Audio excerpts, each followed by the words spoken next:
Hello, welcome everyone to today's best practice session. We're going to see some people kind of trickling in, so we're going to give everyone just a couple minutes to do that. While we wait, why don't everyone in the chat box kind of tell us where you're joining us from today? That's always fun. We can say hi while you're doing so. Let's see. I'm joining from Atlanta. Oh, we've got someone. Okay. Missoula, that's fun. Charlotte, Boston. Hello. Oh, San Diego. Hey. Hey, Mike. St. Louis. Oh, we have another Atlanta person. Hey, Nancy. Oh, Emily is in Atlanta too. Oh my gosh, we've got so many friends. Hey, Leela. I've got some locals here. Had no idea. How fun. Some neighbors. It's always fun to see. Anyone else joining us? What about some international folks, maybe? Oh, Colombia. How fun. Always love seeing some international presence here on these sessions. We'll give everyone about another minute or so to kind of keep joining in. We've got some participants rolling in before we officially jump in and get started. Chip, hi, in Atlanta. Oh my gosh, this is so exciting. We love to see it. Now, I mean, I say Atlanta, but everyone in Atlanta really knows it's not really Atlanta. It could be Metro Atlanta, it could be an hour north, hour south, hour east. Like, are we really in the city?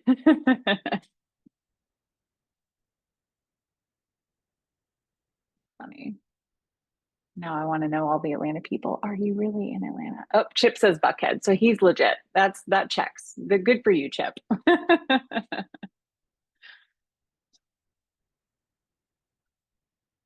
He's ITP. He knows what's up. Oh, Chicago, but in the burbs. Kara gets it. She gets it. Chicago must have the same thing as Atlanta does too. You say it, but do you really mean it kind of thing. I love it. All right. I think we're coming up on about 4 minutes past. So I want to go ahead and be cognitive of time for everyone. Oh, Nancy's in Buckhead as well. Okay, Nancy. Hey. Oh, but she lives in town. Love it. Okay, so we're coming up on time. Want to be cognitive of everyone's time today because we like to keep these short and sweet, but oh, Budapest, hi. We want to keep these short and sweet and make sure everyone gets a lot of good information, but also you have a good lunch session while you're here with us. So I'll go ahead and get started. So welcome everyone to today's best practice session and the official kickoff of our summer series, which we are calling Maximizing Your Certification Success. We're thrilled to launch this seasonal series to deliver you some timely and actionable insights that will hopefully get you in the most of your Fitwel certification process this year. And while we're waiting, we're kind of going to let some people trickle in. So we're just going to give you guys some housekeeping items in the meantime. So just a quick introduction. My name is Anna Chapelier. I am a senior relationship manager here at the Center for Active Design. I work closely with your project teams to support your certification journey, and I'm excited to be joined here by the two people that you see on the screen. From UL Verification Services, we have Chris Tacey and Jack Hudd, and they're going to be bringing some expertise and how they support the Fitwel certification and recertification process across the globe. So before we dive in, like I said, I've got some housekeeping notes for us. So today's session is being recorded. So it will be shared afterwards with you guys. And then if you happen to not see the recording that's shared, it will always be posted on our help center under the Welcome to V3 section, which should be shared in the chat box here with you shortly, in case you're not familiar with what that is. And then please feel free to use the chat function as the session's going on. We'll try to answer your questions as we go along. Whitney's going to be helping us out with that as we go. And then we also have a Q&A session saved for later on. So we'll try to answer some more questions during that time as well. Okay, so jumping in, as I mentioned, I do support a wide range of projects and teams and consultants that navigate the Fitwel certification and recertification process. My role today, though, is to help you understand some of the tools and resources and strategies that make this process hopefully smoother and more successful for you. So, like I said, I'm excited. Chris and Jack are both going to be joining us today. They are champion providers. They work for UL, who has certified hundreds of projects, and they are familiar with the V2.1 to V3 process. So I'm going to take a step back and let you guys introduce yourselves. Thanks, Anna. We're really excited to be here today with Center for Active Design. I really appreciate you hosting this. UL's been working on Fitwel projects since the beginning, and V3 certification, right, or recertification and certification is really top of mind for all of our clients right now. So I think this really comes at a crucial time. So really excited for this. To provide a brief kind of summary of my background, I am a senior project manager, sustainability consultant at UL Solutions. I've been working in the industry for about 8 years, and I focus primarily on a variety of green building certifications in the commercial real estate industry. So I'm really excited to talk to you all today. So I'll kick it over to Jack. All right. Thanks, everyone. And thank you, Anna, for the kind introduction, and Chris for that handover. I'm Jack Hood. I'm an ESG and sustainability consultant at UL with Chris. I specialize in managing green building certifications, particularly Fitwel and BREEAM, but also lead some broader ESG initiatives. My work spans a variety of sustainability efforts, including LEED certifications all the way to Scope 3 materiality and methodology development, more on that ESG side. So really looking forward to this chat and joining you guys. Thank you guys for joining today. It means a lot to have you here with us, so I appreciate it. And for those of you out there who are interested in learning more about our champion and champion provider programs, we are going to share a link in our chat here for you. So you feel free to click on those and just learn more. And if you happen to miss earlier this year, UL did host a very excellent webinar on V3. So we're also going to share that link for you as well to their recording. So jumping in here, Chris, Jack, you guys hosted a really great webinar earlier this year, again, focusing on V3, and you did a good job breaking down the differences between V2.1, V3. There was a hearty discussion about some of the differences that the changes that we've made to some of the strategies. And then there was even an overview of FSP, which is our new scale certification. So since that webinar, I would just love to hear some of the feedback that you guys have received from your clients about some of these changes that we've made. Certainly. Yeah, we've seen a lot of enthusiasm about it, along with some confusion, especially for the existing V2.1 work and how that carries over to V3.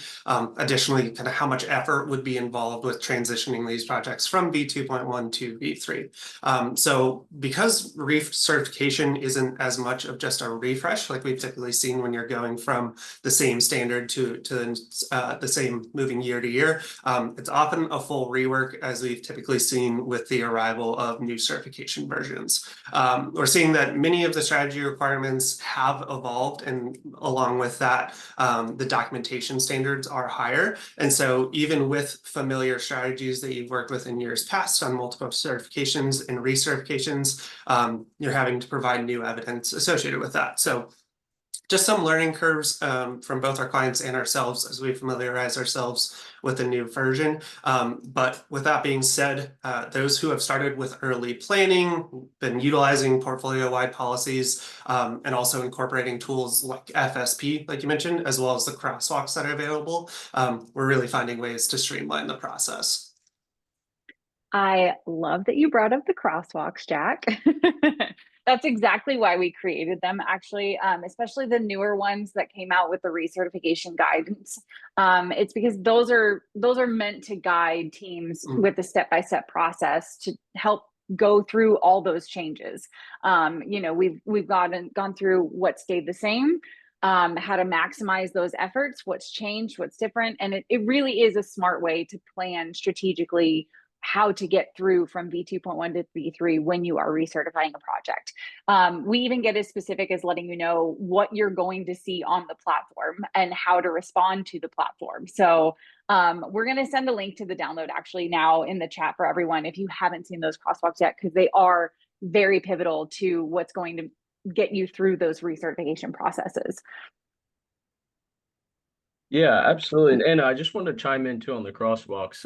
In terms of what we're seeing as like from a consultant side of things, with the crosswalks, especially with prioritizing efforts for us, it's really imperative for us to be able to understand as a consultant to provide the best service to our customers and clients, with prioritizing kind of our focus, right? So when we're going through the scorecard, on a project kickoff or even like a feasibility study, there's really the crosswalk kind of lays out what areas where there's maybe more expanded requirements or more new strategies that have been added to certain areas of the scorecard.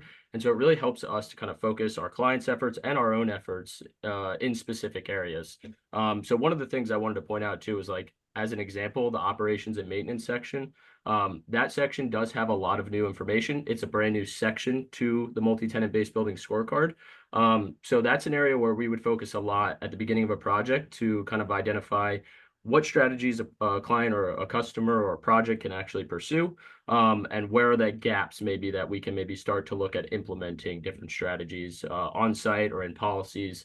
So it is definitely a very nice visual, right? So if you're just looking at the reference guide, it's not as easy to kind of see where those requirements might have changed, but the crosswalk really provides a nice overview of where those impacts are. Yeah, it's a great point. Thanks for bringing that up, Chris. Oh, and it looks like we have one on the screen here. So to your point, you can see all the changes and stuff that we've made, and I think here in column K, even we point out exactly what's going to change in the platform. And we're looking at walkability here just for sake of ease. Section 50, it's noted that the potential efficiency, it's simply just because the compliance documentation is going to change from V2.1 to V3. But we even note that there's no real difference in the documentation that's required. Everything's going to be uploaded from V2.1 to V3, but you might just need to change a selection in whether you're going to choose option 1, option 2, or option 3. So you just simply need to check that box. And that's really the only difference. So the documentation itself might not change, but for V3, you might need to make that other selection. So that's what that section there is going to point out for you as well. So there is going to be some subtle nuances here and there, but it might not necessarily be a massive overhaul like it does initially seem to be. So that's what some of these changes are going to look like. And that's what this breakdown is on this crosswalk here for you too. So I would love to hear from you guys as well, some of the challenges that you've been experiencing during the recertification process, because I know that recertification does always present challenges, and especially from such a different change in the standard, that's going to have challenges in and of itself as well. So I would love to hear from you guys what you've seen so far as well. Yeah, absolutely. So I have two main things that I've seen thus far. The first thing is understanding which documentation that we can reuse from a previous certification, specifically when we're talking about recerts. And then also figuring out how to align with the new strategies or revised strategies. So, for example, one of the items that I've seen on some projects previously, they may have pursued indoor air quality testing. That testing now is not necessarily applicable under the new version 3 requirements. There has been a shift in the requirements to more sensor based. So teams just need to be prepared to not account for those points unless they're willing to basically implement some new sensor standards or sensor strategies in their buildings. The other thing I wanted to point out too, that clients may need to just understand when they're going to pursue a recertification or even a new certification. V3 is not the incremental change that we saw in 2.1, right? Moving from 2 to 2.1 was an incremental change with some updates and efficiencies implemented, but V3 is a rating system update, right? So it is a jump. So teams just need to be prepared to dedicate additional time and coordination efforts and tracking down documentation and also just implementing different items, right? It's going to take some time. So just we need to work with that, right? So everyone just be prepared to put in a little bit of additional time. Appreciate that, Chris.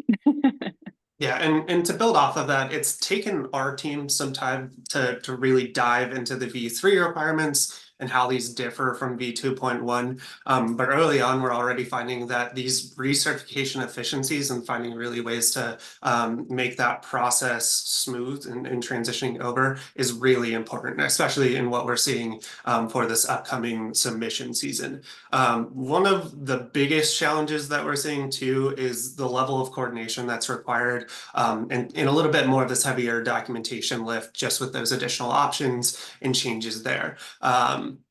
A lot of the strategies that we're seeing need input from multiple departments, so more including engineering teams, property management, asset ownership. So having additional conversations, getting them involved in the conversation early on in the project process, we found has been really helpful. And on top of this, having early scorecard reviews, especially for older buildings and those that may be pursuing recertification, they need to identify these areas early and start presenting internal checklists, as it makes the process go much smoother and allows them to proceed and receive higher certification scores in the process.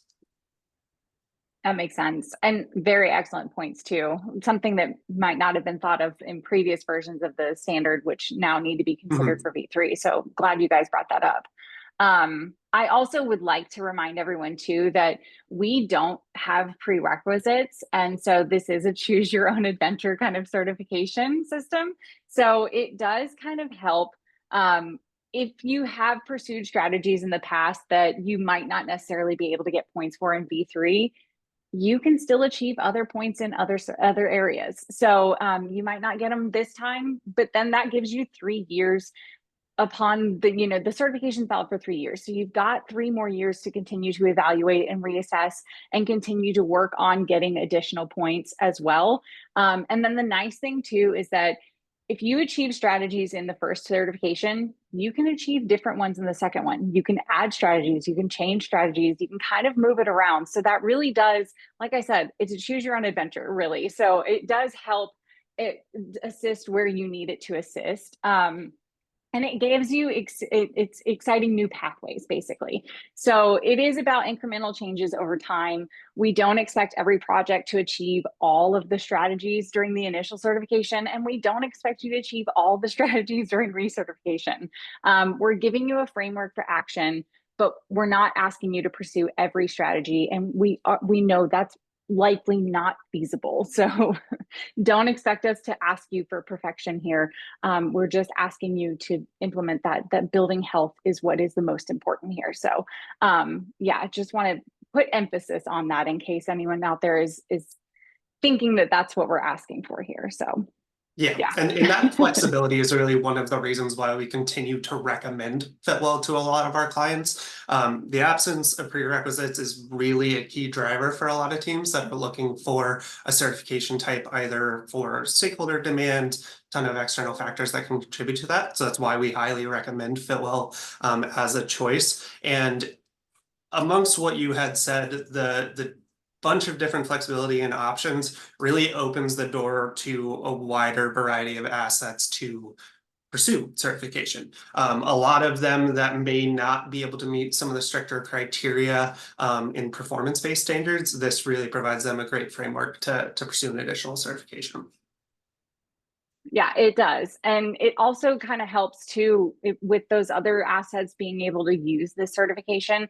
It helps them, with recertification even you can reuse documentation too. So like that's another thing that gives them that flexibility. So, you can see some of the things that if strategies haven't changed, the crosswalk kind of helps show you that. I know I keep bringing up the crosswalk, but it really is a good tool. So we really want to emphasize that.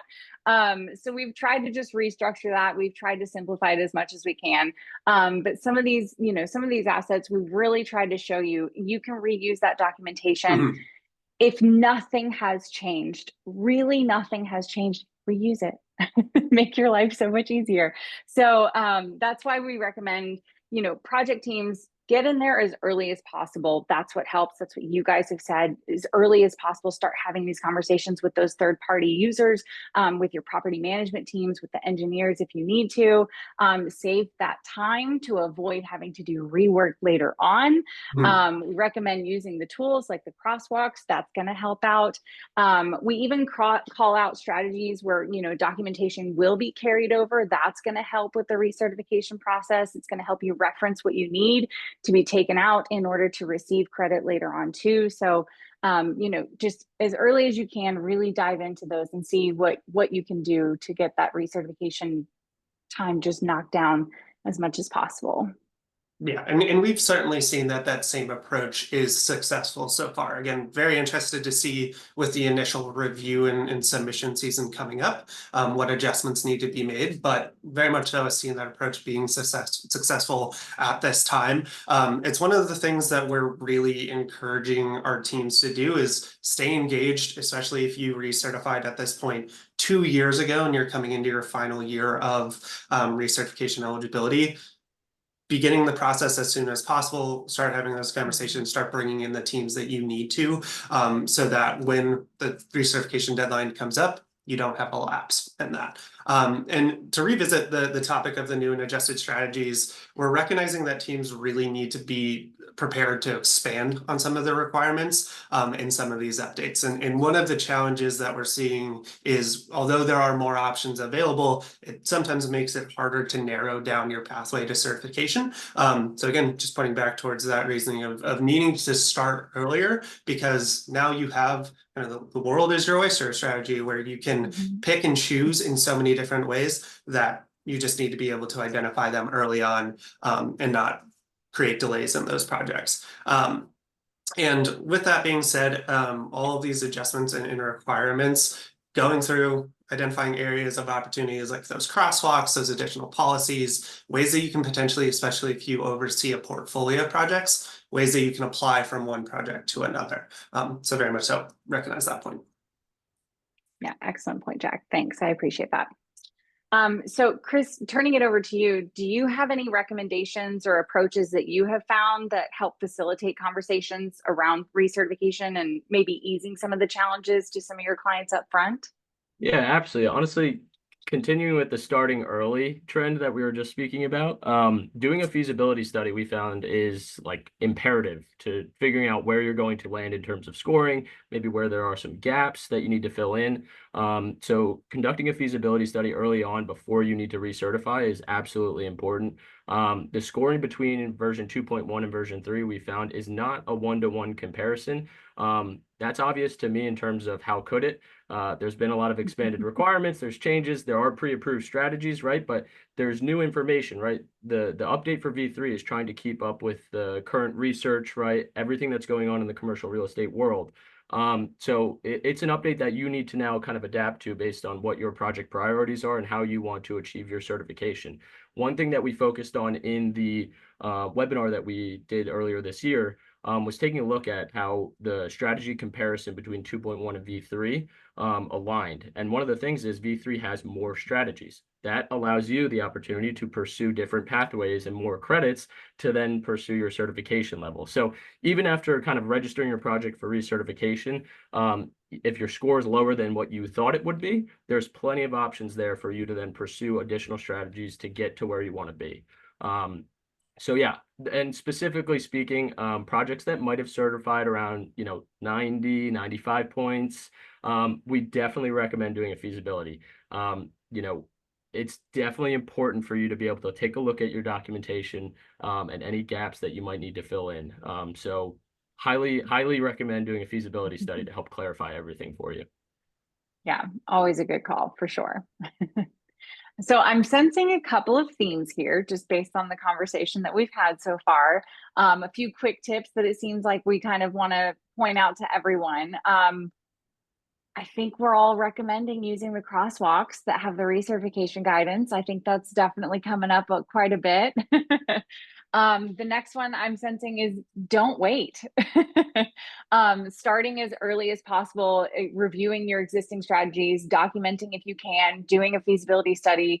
Like I said, you've got 3 years from that initial certification to recertification. So giving yourself time to evaluate that project, it really, really does help. So involve the people, get the conversations going during that 3 years is key.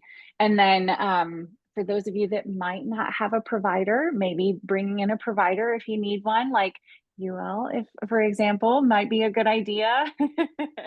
And then, even if ask us, reach out to Fitwel if you need help. We're here to help you. You can reach us at the info@fitwel.com inbox. And then you can also check our help center for resources too. So if you ever have any questions, that's something that we can always provide. So yeah, those are a couple of the themes that I'm picking up on here, but I also want to let you guys give some of your closing thoughts as well here that you want to share with everyone too.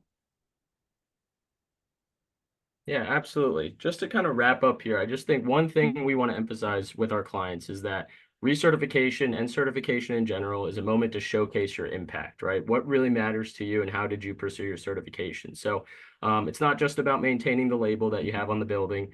It's a more strategic opportunity to tell a story of progress, improvement, and commitment to the health and wellness of your building and the occupants within it. So Fitwel provides the team the opportunity to highlight what they're doing well and the versatility to implement strategies that they value, right? So the whole point of not having prerequisites is you can pick what you care about and maybe even highlight the things that you're doing really well. So I think that's the greatest way in terms of Fitwel and for teams to pursue their certification goals. So. And to build off of that a little bit, we're also very excited about the introduction of Fitwel Scale Performance. Some project teams and some of our clients did utilize Viral Response Module when it was available in the past. And I think this is a huge improvement off of that, and it also builds off of the individual certifications as it helps organizations both scale health and wellness strategies and apply them across an entire portfolio, which in the long term also helps reduce documentation burdens for individual projects. This combined with V3's alignment with ESG and the frameworks associated with that, like GRESB, certainly allows teams to be better equipped to demonstrate both real and measurable impacts in a way that is recognized by both internal stakeholders as well as their external investors. Awesome. Thank you guys. I appreciate that. I feel like this was a good conversation. I'm hoping everyone really got some good insights from it. I think now is a good time to maybe turn over to some Q&A. If you're feeling good with it, I'm feeling good with it. I know we had some questions submitted before the session started because we did ask some people to go ahead and submit those when they registered. So I would like to go ahead and maybe answer those questions first and then give people time to submit some questions in the chat box as well. So let's go ahead and I have those written down here. So whoever wants to take it, raise your hand, say I, or whatever, however you want to claim it, go for it. But the first one that came in, someone wanted to know, what are the key changes in Fitwel V3 that impact recertification compared to some of the earlier versions? I could take that one, Jack. Okay. So what we've seen in terms of the impact for recertification, I will say, on the pro side, the efficiencies that have been implemented definitely streamline the documentation process. For those that are familiar, the official statements that we used to have to provide in terms of like confirming, yes, we are doing this, that has now gone away. It's a checkbox now. So there is definitely some, administrative types of efficiencies that have been made that'll simplify things for the property team and ourselves. But then at the same time, there are areas in terms of recertification that require a lot of policies. I do think there are some really great policies that have been provided by CFED and Fitwel, but there are going to be areas where they need to implement a wide variety, right? So some of the credits kind of wrap in together different types of policies. So I do think it's important for everyone to understand from the very beginning the different types of policies that maybe they need to look into. But with that said, yeah, I think there's a nice balance between efficiencies and some expanded requirements.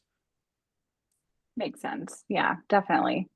Jack, any other additions that you want to add, or do you want me to jump to the next question here? No, I think Chris responded to that very well. We'll move on to the next one. Perfect. All right. Okay, so next question that was submitted is that some of the new requirements require, or some of the new strategies require spec sheets to be gathered for existing buildings. So have you looked into these strategies? Have you found it difficult to find these spec sheets? And if so, what would you recommend as maybe an alternative to those materials? Or have you any suggestions on how to gather those materials? Yeah, I can take this one, Chris.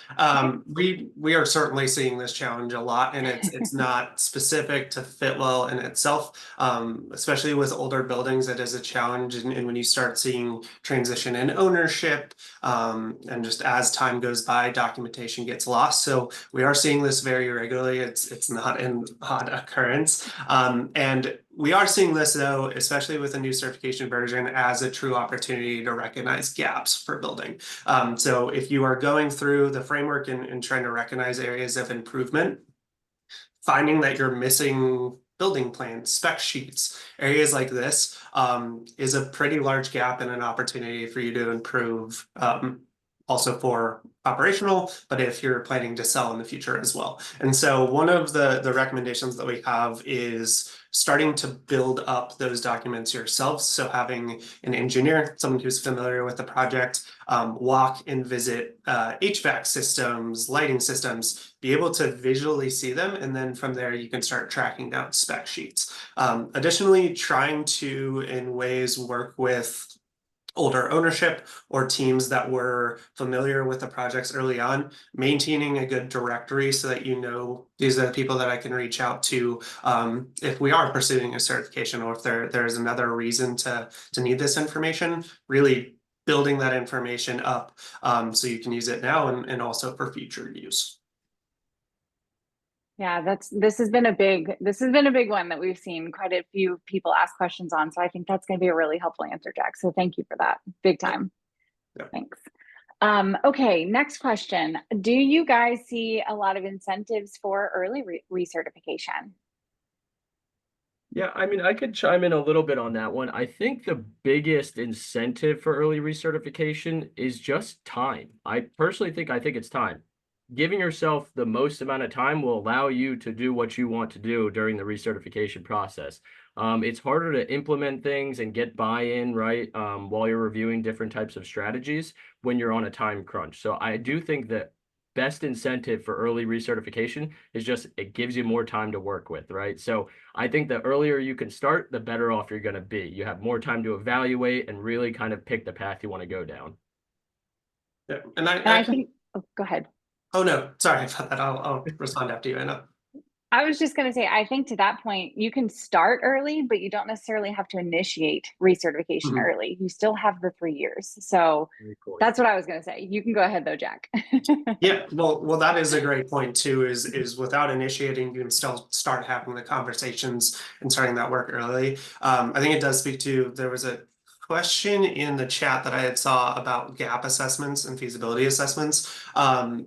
Part of having that conversation early is seeing in a kind of reviewing guidance by guidance V2.1 to V3, where these big changes have occurred and how much it's going to impact your certification. So by engaging early and not waiting until the last year where you are on a time crunch and might see a lack in your certification and that deadline coming up, being able to pursue and identify those areas through a gap assessment can be very important. And Chris, I would love if you could chat a little bit more about what that gap assessment looks like in terms of identifying these strategies, because I do think that applies here really well. Yeah, I can give a quick overview of what a typical gap assessment would look like. Typically, we would hold like a kickoff meeting with the client, customer, property team. and basically go through the scorecard as a whole, right? So we would take a look at your previous certification, and then we would start looking at the gaps from what is pre-approved, the partial efficiencies, and now let's take a look at all of the areas where there's maybe expanded requirements or new strategies. And so we basically populate a scorecard and take in kind of all the information from the property team, the property owner, and basically find those areas of opportunity. I love that word because that is what those areas are. They're opportunity areas. And so that's where you can really start to dial in your efforts, right? So if you have your scorecard and say, based on the gap analysis, you're awarded 80 points. All right, so you have 10 more points to pursue certification. That's where we can now, as we pursue into the recertification, we know where we need to focus our time and effort to find that certifiable score. So I think that's really the purpose and like the flow of the gap assessment is really just to find out where you're sitting.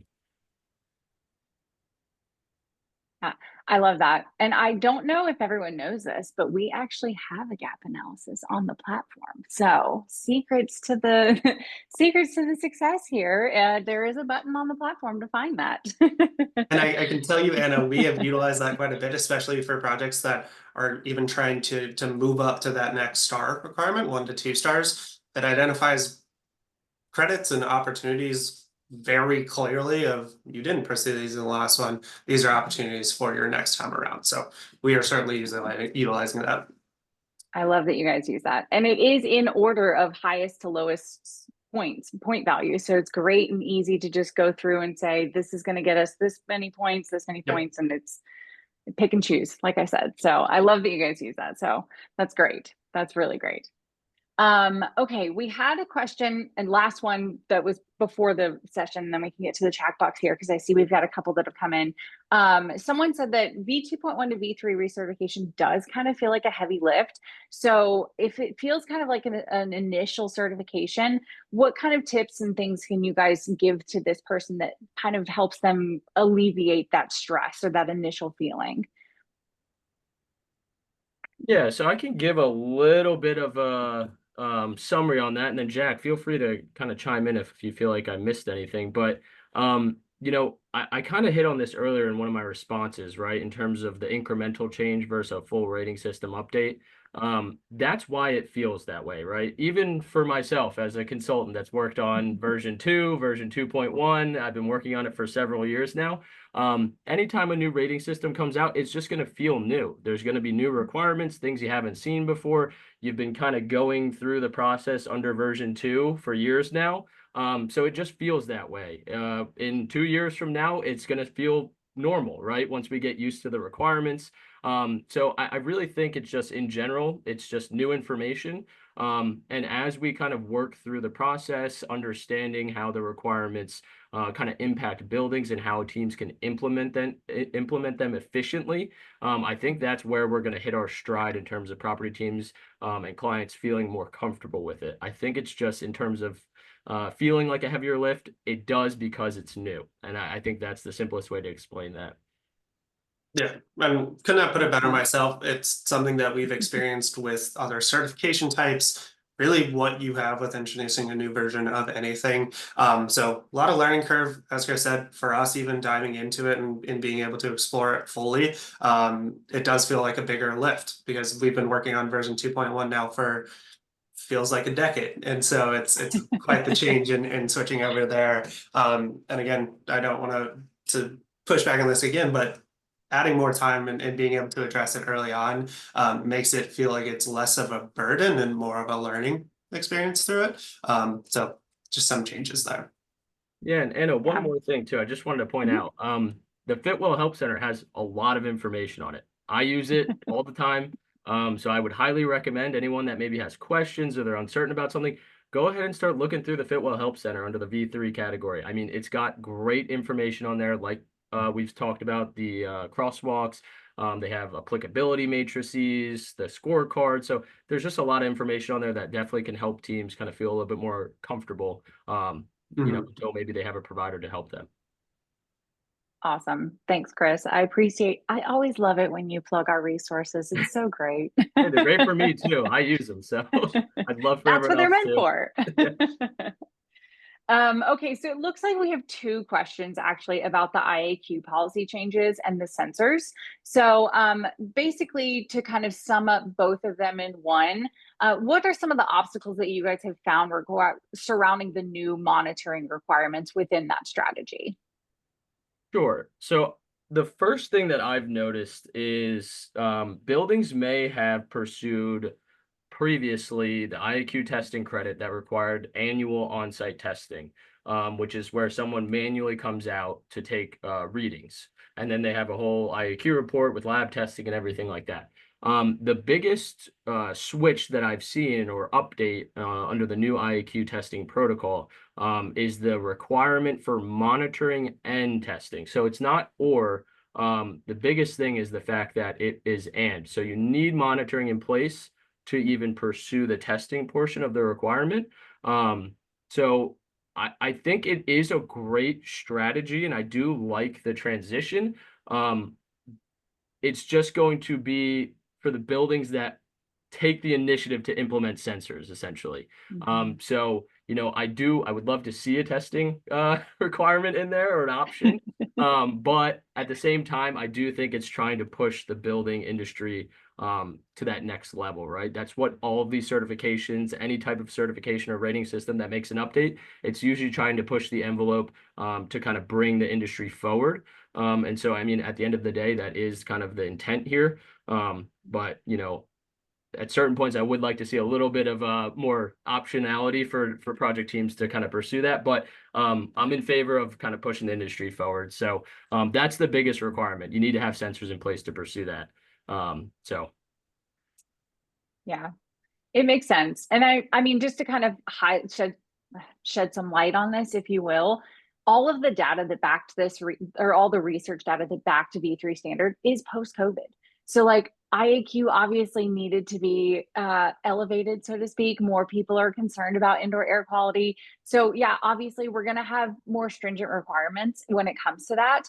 But all that to say, incremental changes might be made, could be made. Who knows? Like, we don't know what V3.1 looks like. We don't know what could be made in the future. So all I can say is continue to provide feedback. That's what we ask. We are a standard that is open to feedback. We ask for it constantly, and we like for your voice to be heard. So, if this is a strategy that we consistently see people struggling with, let us know. That's what I can say to that. So, we obviously, like Chris said, we want to see people make that change. We want to see people push the envelope, and we want to see people see the monitoring be made, because that's going to show that elevated health is concerned and it's being heard and people are pushing that envelope. But if something needs to be, an incremental change needs to be made, then we want to hear that feedback too. So that's something that I think could be said too as well. Yeah. And Anna, to your point too, like we were talking about kind of the whole webinar here, that's just one credit, right? So I mean, at the end of the day, Yeah. there's plenty of other areas to make up the points there if you're not Exactly. able to. And I did see Chip had just maybe mentioned the Oh, yes. percent square footage. I don't have that number offhand, but I'm happy to follow up, Anna, or if you want to Okay. from. I don't have that offhand though. But there Yeah, is a I don't have it percentage. offhand either. Yeah, there is a percentage listed in the protocol. So Definitely. Okay, so I'm very cognitive of the time, and I know that there's a couple more questions that have come in, but I don't think we have a whole lot of time left to answer all of them. So for those of you that have a couple more questions, please email us. We do want to make sure that your questions are heard and answered. But like I said, I don't want to keep everyone over today, because we are trying to keep these things short, sweet, and as simple as possible for you. So I have a couple of updates that I just want to run through to make sure everyone sees them before the session ends today. Some exciting things that are happening. So we have, well, I don't know if this is exciting really, but submission deadlines are coming soon. That is a very hard transition. So those are coming up. General deadlines are on August 8th, and then ambassadors September 5th. And then champions and champion providers September 19th. For those of you that might not have seen it, there is a Help Center article that kind of has a beautiful visual that outlines all of this. If I'm not mistaken, it's going to be shared in the link here for you in the chat very soon. Our next best practice session will be in July. It will be a certification team takeover, so stay tuned for more information on that. Hopefully that's a very exciting session for you as well. But in the meantime, we are also going to be having an introduction to Fitwel session. Great for onboarding new team members. If you have any new team members that are coming onto your team here soon, that will be July 16th. Excuse me, I'm losing my voice. I've talked so much. The certification strategies that drive market value is what it's going to be themed around. It's going to be co-hosted with Evora Global. So please join if you have new team members. It's going to be a great session. There's going to be the differences between asset certification and FSP. We're going to cover real world insights with Evora, and then how to get started and access key tools. So very exciting stuff there. The link to register is shared in the bio, or shared in the bio. Oh my gosh, who am I? Shared in the chat box. And then two features, or a new feature on the platform that I want to highlight for those of you that haven't seen it yet. When you log into the platform, on the left-hand panel, there's the new product selection tool. It kind of replaces our new applicability matrix. So if you ever have a question of which scorecard do I choose, use that product selection tool. It is amazing. So please use it. It's such a good tool. And then we have a new scorecard coming out July 14th. So the low-rise residential scorecard. The link to the one pager has just been shared. So yeah, please let us know if you have any questions about that. We're very excited. But otherwise, in closing, thank you to everyone. Thank you to Chris. Thank you to Jack. You guys were amazing today. Thank you for all your insights. I mean, the wisdom shared today, I think, was just absolutely invaluable. So I can't thank you enough for joining today. Yeah, as mentioned before, everything has been recorded today. So for those who are asking for the recording, it will be on the Help Center. It will be shared later on. And then, yeah, as you enjoy your summer, just continue to join us here for all the things that we're preparing for you to help you with the upcoming certification season. So thanks, everyone. Thanks so much, Anna. Thanks, Anna. Thanks, Thanks for everyone guys. for joining. Thank Bye, you, guys. everyone. Thanks, guys. We'll see you later. All right. Bye, everyone.